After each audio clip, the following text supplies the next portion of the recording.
Diyan mga boss, nagkakatay kami ng itik. Tingnan nyo naman kung gaano kagaling tumaga tong bossing nating idol.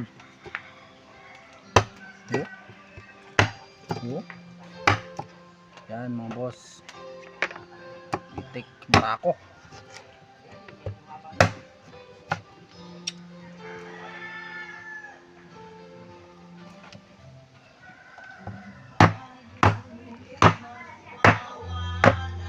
Basic lang oh.